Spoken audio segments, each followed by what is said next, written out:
Book Review: The Hindu Manifesto, a comprehensive global manual of governance. The Hindu Manifesto is not a complex book. It is not a book on Hindutva. It is a simple book based on very deep and wide-ranging research by a Sadhu scholar, Swami Vijayanand. You can actually feel the labor of 7 years of research in creating this book. His research is complex, but his presentation is not. The Hindu Manifesto is not a manifesto for Hindu Rashtra nor a manifesto for Hindus alone. It presents to the world a comprehensive manual of governance based on Dharma, understood as duty in our respective roles, and ethical behavior based on belief in our innate nobility as human beings. The book has 8 chapters that provide a Hindu view of different aspects of governance that could lead to an ideal society. The narrative is simple. The author quotes chosen gems of invocations, suktas, mantras, and shlokas from different Hindu scriptures right from Vedic times to the time till invaders managed to damage our governance, knowledge base, and social systems to a great extent. Even those periods could not destroy those principles completely till the British came, dismantled it brick by brick, and handed over governance to the leaders who were trained in Western models of governance with no training or understanding of their own rich knowledge system or systems of governance. The author gives his very brief commentaries where required. At the end of each chapter, he has inserted annexures that give summarized information culled from philosophers, historians, and researchers. Some of the quotes will surprise you, and may even brighten up the day of so-called liberals and leftists. For example, women cannot commit sins, it is men who become the culprits and sinners. Due to being forced into submission and exploited due to their vulnerability, women cannot be deemed offenders. Page 244. The wife has a right to dissolve her marriage if her husband is considered unworthy due to factors such as his low character, residence in a foreign country, disloyalty to the nation, involvement in criminal activities like murder, departure from moral principles, lack of integrity, impotence, and unmanliness. Page 247. However, the same group of self-professed feminists and liberals would be disappointed that their pet theory of misogyny and women's supposed inferior position does not stand the scrutiny of Hindu texts. On page 218, the author tells us about 28 Brahmavadini female sages who appear in the Rigveda. Scriptures tell us that the son is like oneself, and the daughter is like the son. A daughter is like a son, she will be the one to carry forward the family lineage. Page 220. It quotes evidence of boys and girls studying in the same Gurukul. Page 233. The writer dwells at length on the social equity and casteism, providing evidence that the theories of caste discrimination are more myths than historical reality. He explores and helps the reader understand the concepts of Varna, Jati, Jatiya, and Janati, according to Panini's grammar and other rishis. Page 271. The Mahabharata notes that in all the Varnas, there are no special signs or distinct markers. Everyone originates from Bhagwan Brahma, thus, everyone is considered as Brahmin. Page 279. The author quotes K.S. Lal in an annexure, concluding that the growth and evolution of scheduled tribes and castes in medieval Bharat were significantly influenced by their active participation in socio-political and economic spheres. Page 303. While the world has made us believe that we were only spiritually inclined and had no interest in accumulating wealth and enjoying life, the scriptures confirm that we believed in producing, consuming, and enjoying within the framework of Dharma. Artha, prosperity for us was the basis of our life. Dharma, heaven results from Artha. Without Artha, life in the world would be unsustainable. Page 12. Many texts talk about taxation. Taxation is akin to extracting juice from a palmyra tree. Page 29. A state should take only 1/6 of people's income as taxes. Page 35. To achieve this level of prosperity, education was considered of critical importance. A rishi says, there is no greater vision in the world than education, vidya, and there is no greater reward than education. Page 102. Scriptures also note that learning, penance, and a great deal of wealth, all these can be obtained through diligent work. Therefore, one should recognize the importance of hard work. The state should prioritize a single learned and knowledgeable individual over thousands of illiterate fools, as such individuals can greatly contribute during an economic crisis. Page 199. A shloka of Shukra Samhita lists out various types of vidya, of which there is Yavan philosophy too. Page 109. Which means we were not cocooned, but had a great understanding of the world around us. In Hindu society, our ancestors have placed significant emphasis on the importance of politics. The Hindu Sutra is responsible democracy. Politics is a refuge, a place of safety, for all living beings. Page 126. We did not believe that politics is the last resort of a scoundrel. A shloka says, Rajadharma, politics is like a boat that floats on the ocean of Dharma.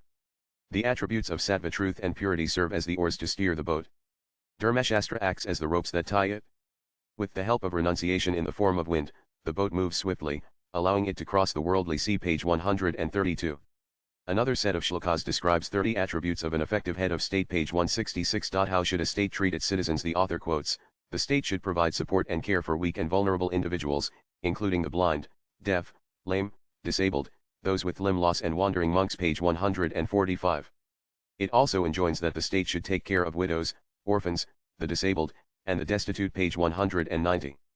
Oppression of people by the state is forbidden. Page 194. The author notes that the state should not oppress its people by extracting excessive taxes, as this undermines the prescribed rules and ultimately leads to the destruction of the state. Page 195.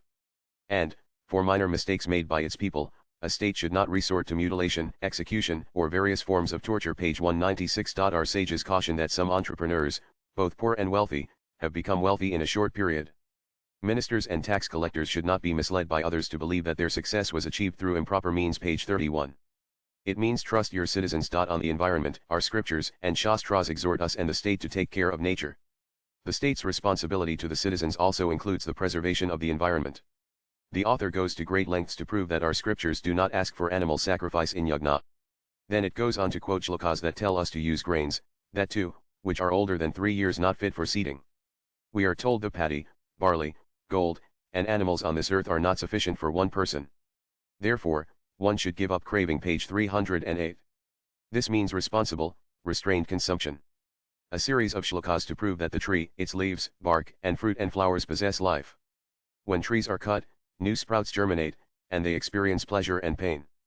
From this, one can infer that trees have a living persona, they are not inanimate. Page 333.